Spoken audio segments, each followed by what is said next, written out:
पिछली वीडियो में हमने देखा कि किस तरह हर एलिमेंट अपने आउटर मोस्ट शेल में 8 मैं ये लिख देता हूँ 8 इलेक्ट्रॉन रखना चाहता है। और ये एक तरह की मोस्ट स्टेबल कॉन्फ़िगरेशन भी है जो कि इलेक्ट्रॉन्स की हो सकती है।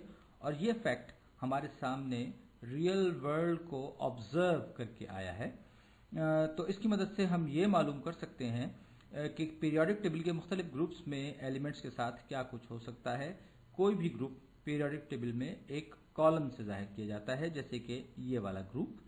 तो मैं इसी से शुरू करूंगा क्योंकि इसका एक ख़ास नाम है और ये ग्रुप नोबल गैसेस कहलाता है। तो जब आप इस ग्रुप में नीचे की तरफ चलते जाएंगे तो इनमें सबसे ख़ास बात क्या होगी, क्या बात मुश्तरक होगी, कॉमन होगी इस पूरे कॉलम में एलिमेंट्स में। पिछली वीडियो में हमने देखा था कि ये किसी भी कॉलम के हर एलिमेंट में same number of valence electrons होते हैं, यानी इनके आउटर मोस्ट शेल में इलेक्ट्रॉन्स की तादाद बराबर होती है। और हमने ये खासी तफसील से मालूम किया था। तो ये कॉलम राइट वाला ये अल्कली मेटल्स है। इसके आउटर मोस्ट शेल में भी एक इलेक्ट्रॉन होता है और मैंने ये भी बताया था कि सिर्फ हाइड्रोजन को अल्कली मेटल्स में शामिल नहीं किया जाता क्योंकि ये आम तौर पर मेटल फॉर्म में नहीं होता और ये इलेक्ट्रॉन से छुटकारा पाने के लिए इतना बेचैन भी नहीं होता जितने इस कॉलम के दूसरे एलिमेंट्स होते हैं। और ये कि जब केमिस्ट्री में मेटल जैसी कैरेक्टरिस्टिक्स की बात होती है तो इसका मतलब ये होता है कि कोई एलिमेंट इलेक्ट्रॉन देने के लिए कितना ज़्यादा बेचैन या बेकरार है। आम जिंदगी में हम मेटल्स को चमकदार और ऐसा समझते हैं जिनमें से बिजली आसानी से गुजर सकती है, लेकिन पीरियोडिक टेबल का मामला थोड़ा सा मुख्तलिफ है। तो ये वाला कॉलम अल्कलाइन अर्थ मेटल्स कहलाता है। अल्कलाइन अर्थ मेटल्स इन सब के सबसे बाहर वाले शेल में 2 इलेक्ट्रॉन्स होते हैं, लेकिन याद रहे कि हर एटम 8 इलेक्ट्रॉन इस शेल में रखना चाहता है, सबसे बाहर वाले शेल में। तो इन वालों को 8 इलेक्ट्रॉन्स पूरे करने के लिए बहुत ज़्यादा इलेक्ट्रॉन्स की ज़रूरत है। इनको 7 और इनको 6। तो कौन इन्हें इतने सारे इलेक्ट्रॉन देगा? ये वाले, ये पहले ही 8 पूरे करने के करीब हैं। ये क्यों देने लगे? लिहाजा पीरियोडिक टेबल में लेफ्ट हैंड साइड वाले एटमों के लिए इलेक्ट्रॉन देना ज़्यादा आसान है। इन्हें तो सिर्फ एक देना है, खासकर हाइड्रोजन को छोड़कर दूसरे एलिमेंट्स में। तो जब आपके पास देने के लिए सिर्फ एक इलेक्ट्रॉन हो तो ये 7 लेने के मुकाबले में बहुत ज़्यादा आसान होगा। इसीलिए ये इस तरफ वाले एलिमेंट्स मुश्किल ही से एलिमेंटल स्टेट में पाए जाते हैं। और जब मैं एलिमेंटल स्टेट कहता हूँ तो इसका मतलब कुछ और नहीं बल्कि लिथियम, बल्कि सोडियम और पोटेशियम। इस बात का बहुत ज़्यादा इम्कान है कि अगर ये आपको मिले तो शायद ये पीरियोडिक टेबल में इस तरफ इस वाले ग्रुप के किसी एलिमेंट के साथ होंगे, क्योंकि ये एक इलेक्ट्रॉन देने के लिए बेचैन है और वो एक इलेक्ट्रॉन लेने के लिए। तो इसीलिए इन दोनों ग्रुप्स वाले एलिमेंट्स के आपस में रिएक्ट करने का चांस भी बहुत ज़्यादा होता है। अल्कलाइन अर्थ मेटल्स बहुत रिएक्टिव है, लेकिन इतने रिएक्टिव नहीं जितने कि अल्कली मेटल्स हैं। और ये इसलिए भी है क्योंकि मैं अल्कली मेटल्स में ये मैजिक नंबर 8 हासिल करने के बहुत करीब हैं और ये वाले इनके मुकाबले में थोड़े से दूर हैं, तो इन्हें कुछ ज़्यादा पुश की ज़रूरत होगी। और इन वालों को क्योंकि सिर्फ एक इलेक्ट्रॉन देना है, लिहाजा इनका काम ज़्यादा आसान होगा। तो हमने ये सीखा कि इनके आउटर मोस्ट शेल में 2 इलेक्ट्रॉन्स हैं और इन सब वालों, जिनको मैं ट्रांजिशन एलिमेंट्स भी कहता हूँ, इनको आप इलेक्ट्रॉन शामिल करें तो वो पिछले शेल में जाएंगे, यानी पिछले डी शेल में। तो इन सब के लिए आउटर मोस्ट शेल में 2 इलेक्ट्रॉन्स होंगे, सब में 2, चौथा पीरियड है ये। तो इसमें सारे इलेक्ट्रॉन्स का आउटर मोस्ट शेल यही होगा और इनके ज़्यादा एनर्जी वाले इलेक्ट्रॉन्स यानी पिछले 3d ऑर्बिटल में होंगे। तो इन सब में भी से 2 आउटर मोस्ट इलेक्ट्रॉन्स होंगे। तो अल्कलाइन अर्थ मेटल्स की तरह ये भी कहने में क्या हर्ज है, खुश रहने के लिए 2 इलेक्ट्रॉन्स लूज करेंगे। और मैं इस बारे में कुछ इस तरह सोचता हूँ कि शायद हकीकत में ऐसा कुछ भी ना हो, लेकिन कि इन वालों के पास इलेक्ट्रॉन्स की एक लंबी बेंच है।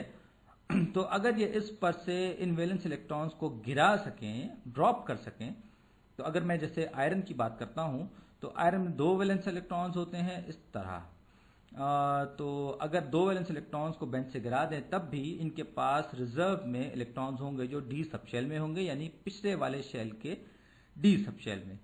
तो अगर आयरन अपने 4s2 इलेक्ट्रॉन्स गिरा दे तब भी इसके पास 3d में इलेक्ट्रॉन्स होंगे जो इन्हें रिप्लेस कर सकेंगे। मैं हर चीज़ को कोटेशन मार्क में लिख रहा हूं क्योंकि ये मेरे लिए चीज़ों को विजुअलाइज करने का एक तरीका है। और ये पॉइंट मैंने इसलिए रेज किया क्योंकि मेटल्स इलेक्ट्रॉन्स के मामले में बड़े दानी यानी अतिया करने वाले होते हैं, और ये भी रिएक्ट करते हैं।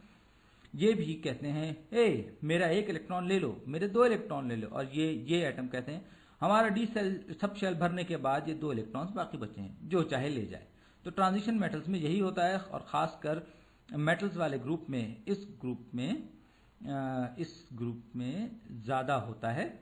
ये नीले वाले में रंग में ये मैंने इसको दिया, ये वाला इसके पास देने के लिए बहुत सारे इलेक्ट्रॉन्स होते हैं, और इन वाले इलेक्ट्रॉन्स के भी अलावा अपना डी सब शेल भरने के बाद भी, और ये ऐसा खास तौर पर एलिमेंटल फॉर्म में करते हैं। इसका मतलब ये है कि ये एक बड़ा सारा ब्लॉक है जिसमें एल्यूमिनियम ये रहा, ये दूसरे एलिमेंट से रिएक्शन करने का कुछ ज़्यादा शौकीन नहीं होता। तो फर्ज कीजिए कि हमारे पास एल्यूमिनियम का एक बंच है जिसमें ढेर सारे इलेक्ट्रॉन्स हैं। तो एल्यूमिनियम कहता है कि मेरे पास 3 वैलेंस इलेक्ट्रॉन्स हैं, लेकिन साथ ही मेरे पास ये डी सब ऑर्बिटल वाले इलेक्ट्रॉन्स भी हैं, मगर मैं इन्हें दूसरे एल्यूमिनियम एटम्स के साथ ही शेयर करूंगा। यानी एल्यूमिनियम इलेक्ट्रॉन्स के समंदर में ये सब साथ साथ होंगे।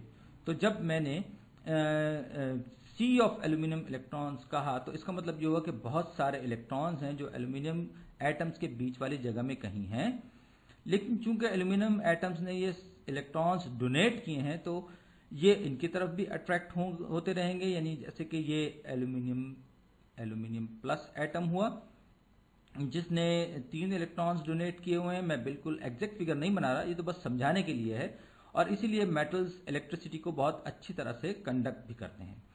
और वैसे भी इलेक्ट्रिसिटी मुसलसल हरकत करते हुए इलेक्ट्रॉन्स ही तो होते हैं। तो इलेक्ट्रॉन्स को मुसलसल हरकत में रखने के लिए आपके पास सरप्लस इलेक्ट्रॉन्स भी हैं, इसलिए मेटल के तारों में से बिजली आसानी से गुजर जाती है। इन सब में सिल्वर बेस्ट कंडक्टर है। हमारे प्लैनेट पर सबसे अच्छा कंडक्टर यही है, लेकिन इसे वायरिंग में इस्तेमाल नहीं किया जाता, बल्कि कॉपर इस्तेमाल किया जाता है, क्योंकि सिल्वर के मुकाबले में कॉपर ज़्यादा मिलता है और सस्ता पड़ता है। लेकिन बहरहाल सिल्वर ही बेहतरीन कंडक्टर है। तो जब आप किसी ऑर्बिटल को पूरा भर लेते हैं तो वो खासा स्टेबल हो जाता है। तो इन्होंने अपना डी ऑर्बिटल पूरा भर लिया है, लेकिन शायद इनके डी ऑर्बिटल्स पूरे नहीं भरे हैं। मगर ये सब मेरा इंट्यूशन है, मैंने इसे साबित करने के लिए कोई एक्सपेरिमेंट नहीं किया। मैं तो सिर्फ आपको ये सेंस देना चाह रहा हूं कि मेटल्स किस तरह कंडक्ट करते हैं। तो ये ट्रांजिशन मेटल्स हैं, और ये वो हैं जिन्हें असल मेटल्स कहा जाता है। तो इन्हें ट्रांजिशन मेटल्स इसलिए कहा जाता है क्योंकि इनमें मेटल्स के मुकाबले में ओवरऑल प्रॉपर्टीज कम दर्जे की मेटालिक होती हैं। लेकिन मेरे नज़दीक ये फ़र्क कोई ख़ास अहमियत नहीं रखता। जब मैं ऑर्बिटल्स मेटल्स के बारे में सोचता हूँ तो मेरे जहन में मेटल की हैसियत से आयरन का नाम आता है, सिल्वर का भी और कॉपर का भी और गोल्ड का भी। तो मेरे ख्याल में इन्हें ट्रांजिशन मेटल कहना बहुत नाइंसाफ़ी है। मगर क्या करूं कि केमिस्ट्री में एल्यूमिनियम को आयरन से ज़्यादा मेटल समझा जाता है। ये एलिमेंट्स यहाँ, सॉरी मैं ग्रुप्स के टॉपिक से हट गया। तो यहाँ 3 वैलेंस इलेक्ट्रॉन्स 4, 5, 6, 7 तो इन सब में 3 वैलेंस इलेक्ट्रॉन्स हैं। इनके लिए इलेक्ट्रॉन्स लेने से ज़्यादा आसान काम इलेक्ट्रॉन्स किसी को दे देना है। मगर अब या किसी और केस में, मसलन जैसे कि बोरॉन के केस में, जहां ये 5 इलेक्ट्रॉन्स हासिल कर सकता हो, जो बज़ाहिर मुश्किल लगता है, मगर उमूमन इसके लिए 3 इलेक्ट्रॉन देना ज़्यादा आसान है। इसी तरह यहाँ मेटल ग्रुप वाले एलिमेंट्स के लिए इलेक्ट्रॉन देना और भी आसान होता है।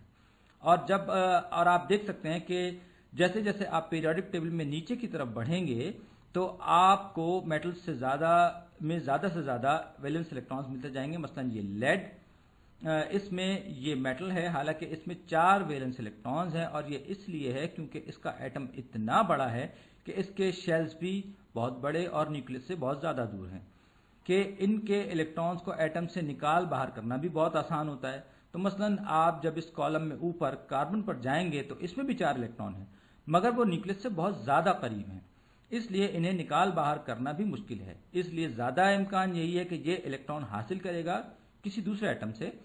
लेकिन इन दूसरे वालों के वैलेंस इलेक्ट्रॉन्स न्यूक्लियस से इतने दूर हैं कि इनसे छुटकारा पाना और 8 इलेक्ट्रॉन्स वाली स्टेबल स्टेट में आना इनके लिए ज़्यादा आसान होगा। और अब ये वाला हिस्सा नॉन मेटल्स का है। ज़्यादातर रिएक्शंस में इनके लिए इलेक्ट्रॉन्स हासिल करने का इम्कान ज़्यादा है, और ये पीली वाली कैटेगरी बहुत ज़्यादा रिएक्टिव है, ख़ास तौर पर अल्कली मेटल्स के साथ, जबकि खुद इन्हें हैलोजेंस कहा जाता है। आपने शायद हैलोजन लैंप्स के बारे में सुन रखा हो, और इन्हें ऐसा कहने में कोई गलती नहीं, क्योंकि इन लैंप्स में हैलोजेंस ही इस्तेमाल किए जाते हैं। हो सकता है कि मैं फ्यूचर में हैलोजेंस पर भी कोई वीडियो करूं। और आखिर में ये रही नोबल गैसेस।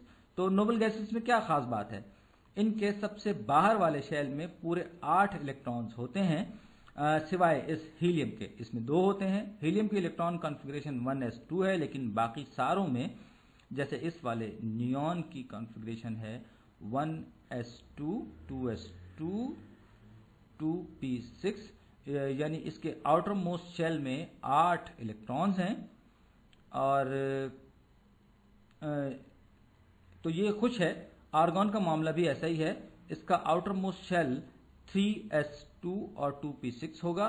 क्रिप्टॉन में 4s2 और 5p6, जबकि इसमें 3d इलेक्ट्रॉन्स भी होंगे जो एक शेल पीछे भरे जाएंगे।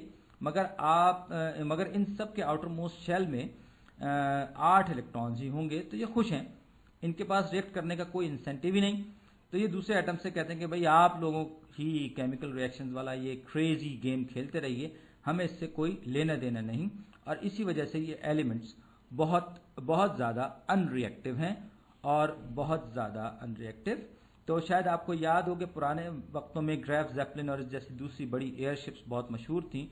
तो उस ज़माने में हिंडनबर्ग की एयरशिप्स में हाइड्रोजन इस्तेमाल की जाती थी, और हाइड्रोजन बहुत ज़्यादा रिएक्टिव गैस है, बल्कि वो बहुत तेज़ी से जल उठती है, इतनी तेज़ी से के धमाके से फटती हुई लगती है। इसीलिए आजकल बच्चों के गैस के गुब्बारों में हाइड्रोजन की जगह हीलियम इस्तेमाल की जाती है, क्योंकि हीलियम एक नोबल गैस है और बहुत अनरिएक्टिव है। इसीलिए इसके धमाके से फट पड़ने का भी कोई चांस नहीं होता। खैर, मेरा ख्याल है कि मेरी ये वीडियो अब पूरी हो चुकी है। अगली वीडियो में हम पीरियोडिक टेबल की भूल भुलैयों के बारे में और बात करेंगे। आपका शुक्रिया।